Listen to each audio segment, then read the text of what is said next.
사도행전 2장 38절 39절 말씀을 한 목소리로 봉독하겠습니다. 베드로가 이르되 너희가 회개하여 각각 예수 그리스도의 이름으로 세례를 받고 죄사함을 받으라.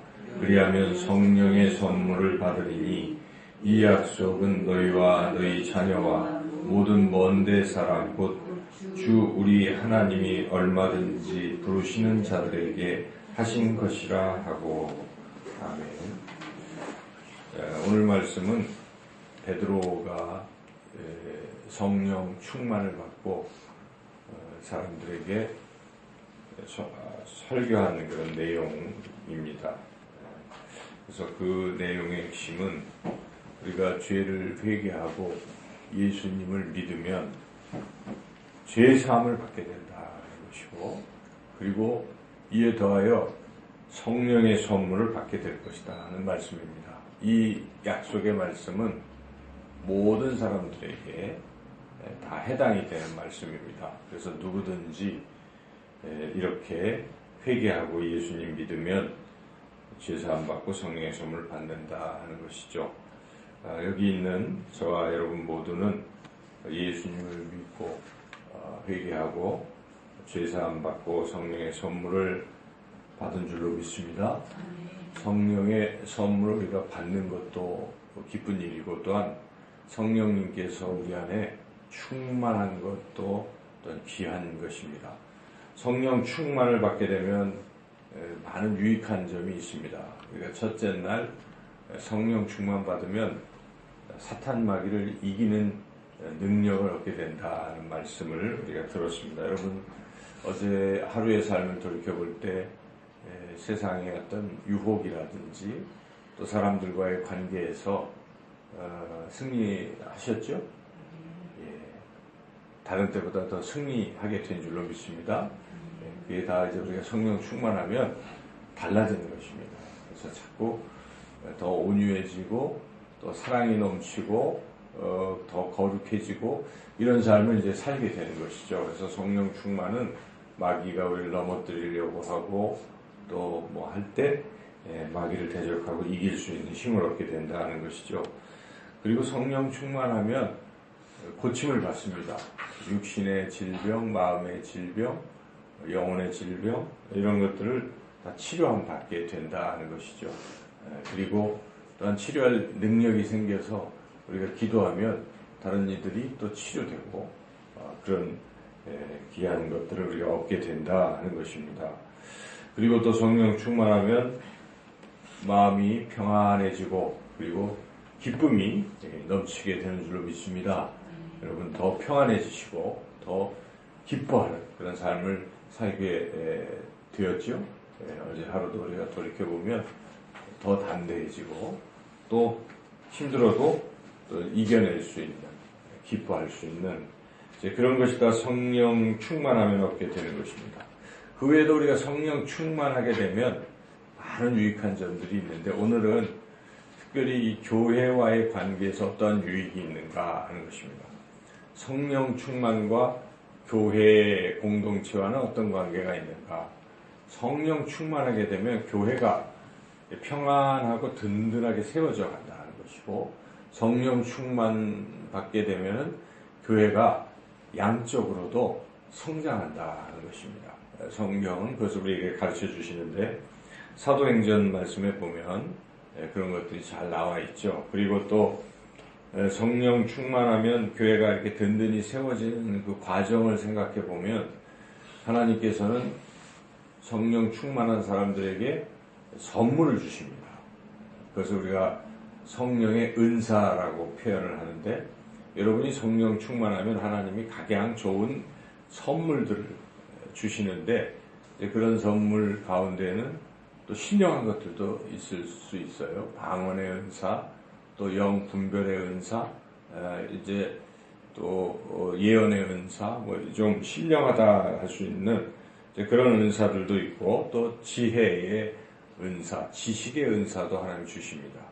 지혜라는 것이 굉장히 중요한 것인데, 지혜는 판단력을 말하는 것인데요. 어떤 일을 결정할 때 하나님이 기뻐하시는 쪽으로 자꾸 결정하게 되는 것이죠.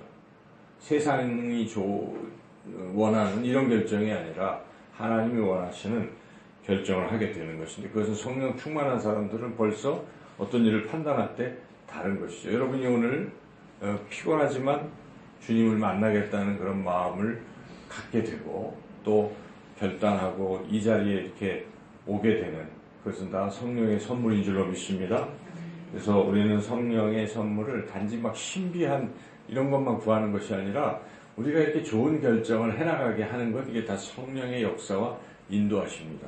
그런 것들이 성령의 선물, 은사라고 말할 수 있고, 그 외에도 믿음이 더 커지는 것, 믿음의 은사, 또 다른 사람들 자꾸 섬기려고 하는 거예요.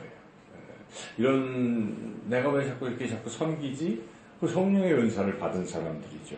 성령 충만해서. 그리고 가르치는 은사가 생기고 다른 사람을 자꾸 위로하려고 합니다.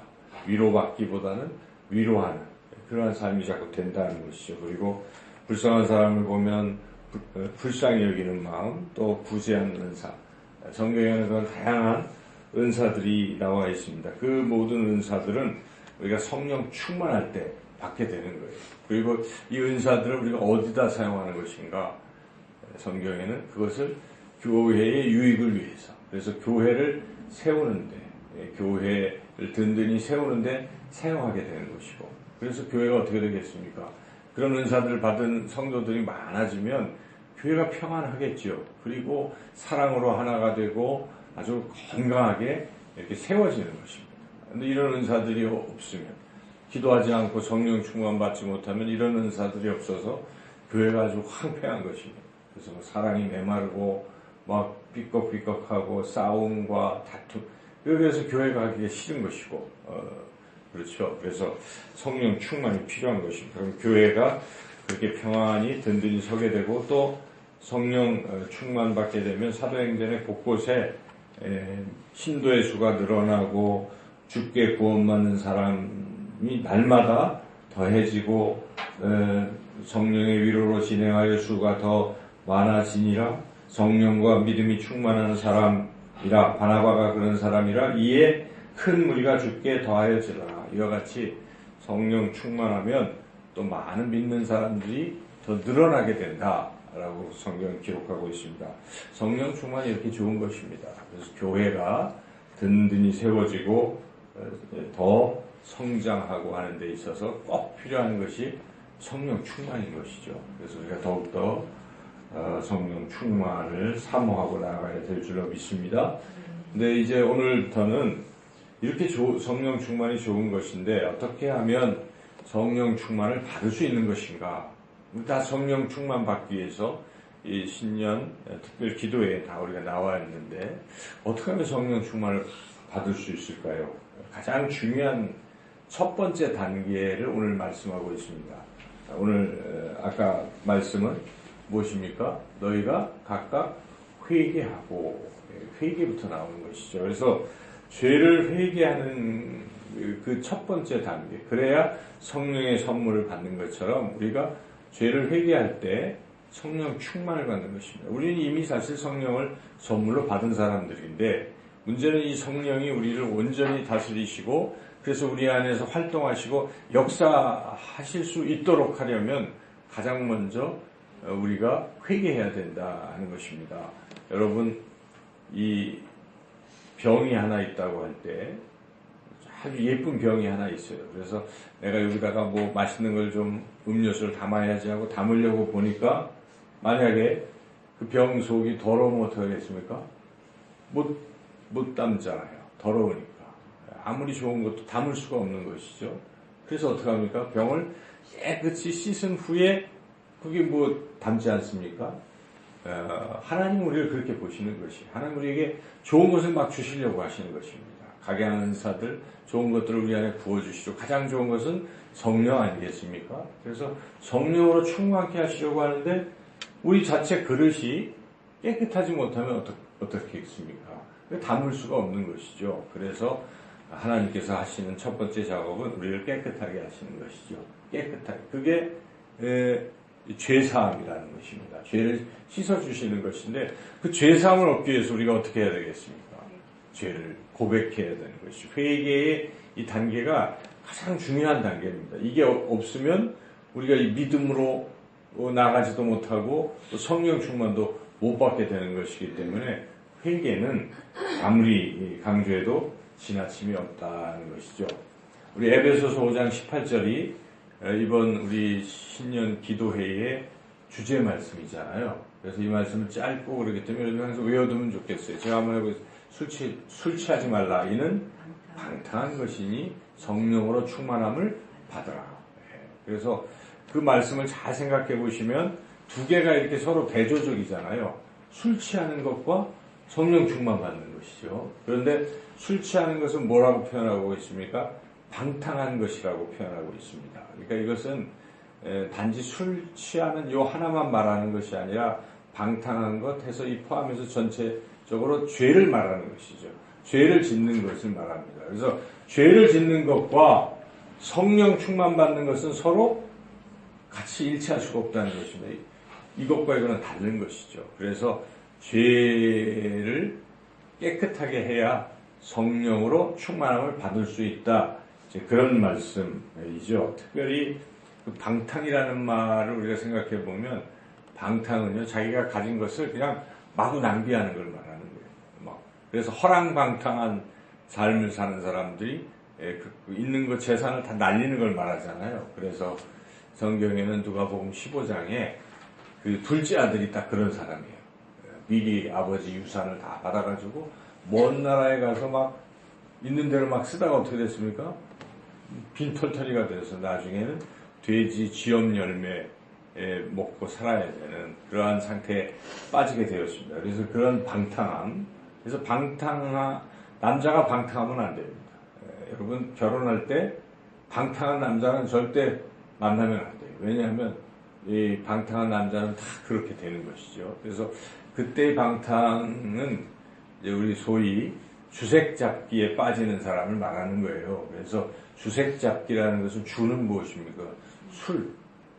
알코올 중독인 사람과 결혼하면 안 돼요. 그 다음에 색 무엇입니까? 여자를 좋아하는 남봉꾼, 바람쟁이 뭐 안 되잖아요. 그죠? 이거 뭐 가정이 유지가 안 돼요. 그 다음에 잡기, 이것저것 노는 거 좋아하고 주색 잡기에 빠져 있는 사람을 방탕한 사람이라고 얘기하는 것인데 이것은 안 되는 것이죠. 여자들도 그럴 수가 있어요.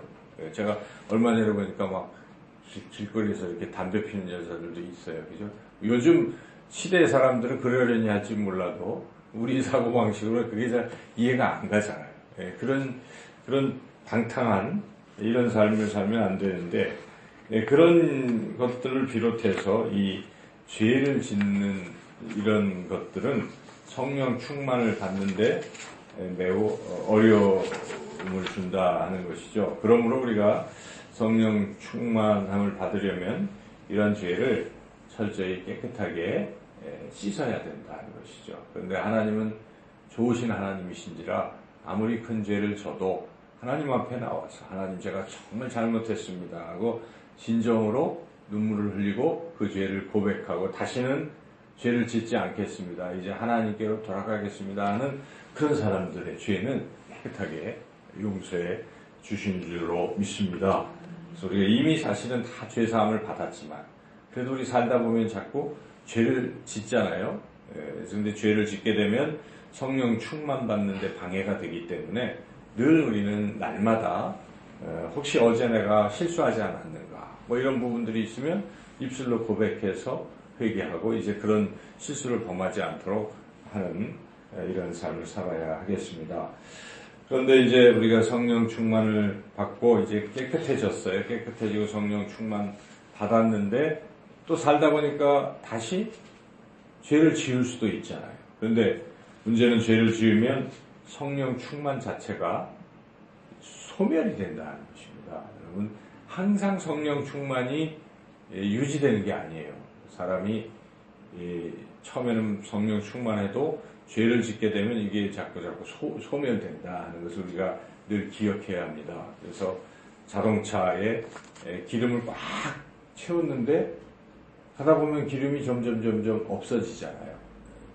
그런데 우리는 성령 충만해서 없어지는 그 이유는 죄 때문에 그렇습니다. 죄를 지으면 이게 점점 성령 충만이 줄어들기 때문에 우리는 죄를 안 범하도록 경건한 삶을 살려고 애를 많이 써야 된다는 것이죠. 성령은 거룩하시기 때문에 우리가 죄를 짓지 않도록 날마다 인도하고 계세요. 그래서 성령 충만하게 되면 어떤 일을 하려고 하도 범죄하려고 할 때도 성령께서 그러면 안 돼 하고 막으시는 것이죠. 그때 순종하면 거룩한 삶을 살게 되고 성령 충만은 유지가 돼서 항상 그렇게 이제 아름답게 살아갈 수가 있는 것이죠. 그런데 죄를 지으면 성령이 어떻게 하시냐면 단계가 있습니다. 1차적으로 성령은 뭘 어떻게 하시겠습니까? 근심하시는 것이 성령은. 그래서 성령은 인격적인 하나님이시기 때문에 우리가 똑같습니다. 우리가 자녀들이 이러면 어떻습니까? 나쁜 길을 잡고 가면 부모님 마음이 아프잖아요. 그래서 걱정이 되는 것이죠. 성령님도 똑같습니다. 그래서 에베소서 4장 30절에 하나님의 성령을 근심하게 하지 말라. 성령도 근심하신다는 것을 말씀하고 있습니다. 그런데 근심을 넘어서 또 계속 죄를 멈추지 않는 사람들이 있어요. 또 성령의 근심하고 이제 그러지 말라 하시는데 그냥 그걸 넘어서 또 죄를 범하면 이제는 성령님이 어떻게 하시겠습니까? 점점 소멸이 되어간다는 것입니다. 그래서 데살로니가전서 5장 19절에는 성령을 소멸하지 말며 이렇게 또 기록되어 있어요. 그러니까 성령님은 소멸될 수 있습니다. 성령 충만한 상태에서 소멸로 갈 수가 있는 것이죠. 그런데 소멸이 되어 가는데도 주님 앞에 나와 회개하고 다시 성령 충만 받지 아니하고 그냥 계속 그 상태로 간다면 어떻게 될까요?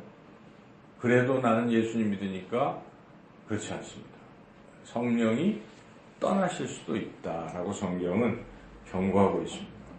그래서 그 초대교회 교인들 가운데에 이 죄를 회개하지 않고 계속 죄를 범하는 이런 사람들을 향해서 유다, 예수님의 동생 유다가 지적을 했습니다. 유다서 1장 18절 말씀인데 제가 읽어보겠습니다.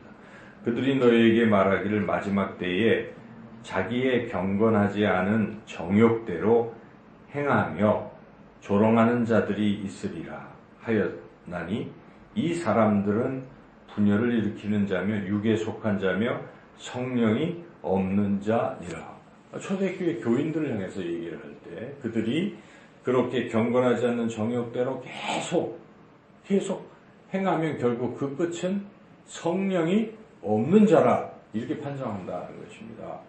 그리고 히브리 기자도 이런 부분에 대해서 분명하게 말씀합니다. 히브리서 10장 29절에 하물며 하나님의 아들을 짓밟고 자기를 거룩하게 한 언약의 피를 부정한 것으로 여기고 자기를 거룩하게 한 예수님의 피의 은혜를 받았다는 얘기죠. 그런데 부정한 것을 다시 부정한 것으로 여기고 은혜의 성령을 욕되게 하는 자가 당연히 받을 형벌은 얼마나 더 무겁겠느냐 너희는 생각하라. 이렇게 자꾸 타락해서 끝내 성령의 어떤 부분에 대해서 자꾸 무시하고 그렇게 죄 가운데서 벗어나지 않고 계속 죄만 짓고 살다 보면 성령이 소멸을 넘어서 어떻게 되겠습니까? 성령이 떠날 수도 있다 하는 경고의 말씀입니다. 구약에서는 그것이 더 확연하게 드러나는데 여러분 사울이라는 사람을 아시죠? 사울 왕이 어땠습니까? 사울 왕이 한때 성령 충만했어요. 사울 왕도 성령의 기름 부음을 받아서 왕이 됐습니다. 그런데 그가 불순종하고 이게 한 번, 두 번 했는데 사무엘이 경고를 막 해주잖아요. 네가 그 아말렉 전투에서 승리한 경우에 모든 것을 다 진멸하라 하셨건만 사울 왕은 그 중에 값진 것들이 탐이 나서 불순종을 했죠. 그런 등등해서 그런 죄를 범했을 때 지적을 받고 나도 사울은 진심으로 뉘우치지 않고 변명으로 일관하다가 결국은 하나님의 영이 사울에게서 떠났습니다. 사무엘상 16절 14절에 여호와의 영이 사울에게서 떠나고 이렇게 나오고 있습니다. 그래서 하나님의 영이 떠난 뒤에 사울은 어떻게 됐습니까? 결국은 전쟁터에서 비참한 죽음을 맞이한 것입니다. 다윗은 좀 차이가 있다는 것입니다. 범죄한 내용으로 보면 다윗의 범죄가 더 아주 나빠요, 사실은. 사울은 그냥 그런 것인데, 다윗은 어떻습니까? 다윗은 자기의 충신, 우리아의 아내를 간음을 하고, 그리고 그것을 덮기 위해서 우리아를 어떻게 했습니까? 전쟁 때 몰래 가서 열심히 싸우고 뒤로 사람들 보내서 그걸 죽였으니까 얼마나 나쁜 사람입니까? 자기의 충신의 아내를 빼앗고 그 충신은 다윗에게 더 충성을 하겠다고 어떻게 합니까?